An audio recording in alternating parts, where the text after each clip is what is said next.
дар ҷомеаи мо қариб ҳама як мушкил дорад.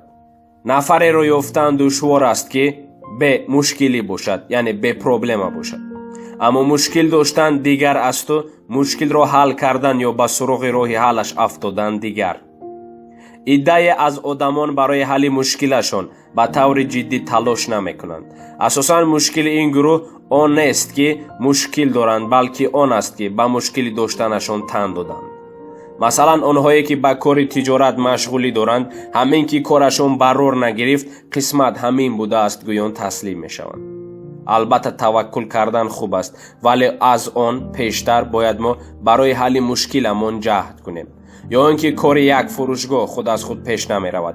барои пешрафт бояд фурӯшандагон ба кор гиранд, соли 1-2 маротиба аксия ташкил кунанд, муомилоту доду гирифти тиҷоратӣ карда тавонанд.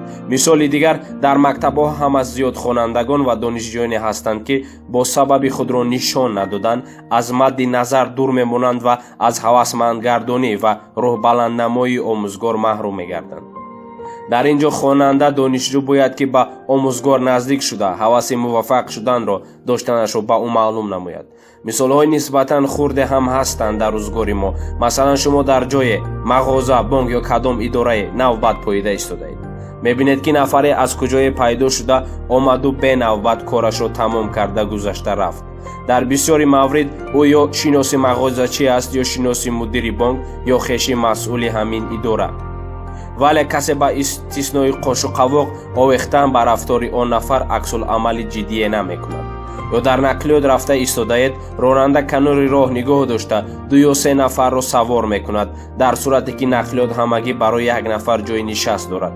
саворшудагон ҳатман ҷои шуморо танг мекунанд ё рӯй ба рӯй ҳам нишаста вазъияти ноборро ба вуҷуд меоранд.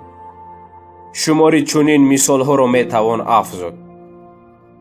масъалаи асосӣ чунон ки болотар ҳам зикр шуд, мавҷудияти мушкилиҳо нест, балки адами худбоварии шахс аст ки барои ҳалли мушкилиҳо нақши асосӣ мебозад. аз ҷониби дигар онҳое ки роҳу равиши муносибати солим барпо карданро намедонанд, мушкили ҳалкунии эшон метавонад барояшон дарди сар эҷод кунад ё ба хурди тезу тунд боис гардад. масалан донишҷӯе ки барои ҳаққи худ талош мекунад, бинобар хатои усули содир карданаш метавонад то ба хорид шудан аз донишгоҳ бирасад. ё як нафаре ки роҳу ришваи корро намедонад, бизнеси худамро шурӯъ мекунам гуфта, метавонад худро ба муфлисшавӣ оварда расонад. мисоли ин гуфта ҳамон рақобати нонфурӯшон аст. 2 марди нонпаз ки дуконҳояшон рӯ ба рӯ ҳам воқеъ гашта буд, рақобат мекунем гуфта, нархи нонро аз ҳолати муқаррарӣ поён фароварданд. давоми 1 сол кор ба дараҷае расид ки ба муфлисшавӣ оид шуданд.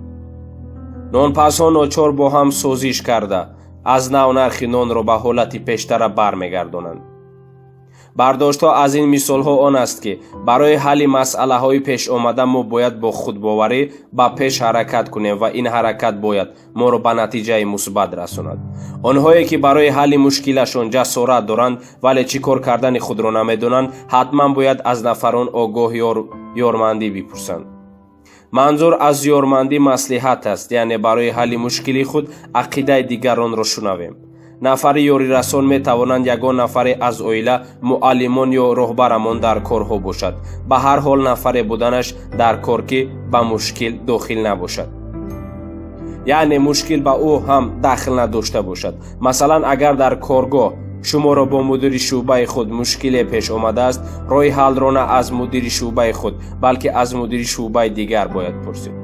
ё ба хуштоманатон проблема доред, барои ҳалли проблема ба хусуратон муроҷиат кардан чандон созгор ё муносиб нест.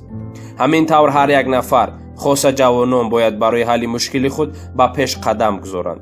қадамҳо бузург буданашон шарт нест, муҳим ки огоҳона ва натиҷаовар бошанд. инак боз расидем ба анҷоми як навори дигар. то наворҳои оянда шоду пирӯз бошед.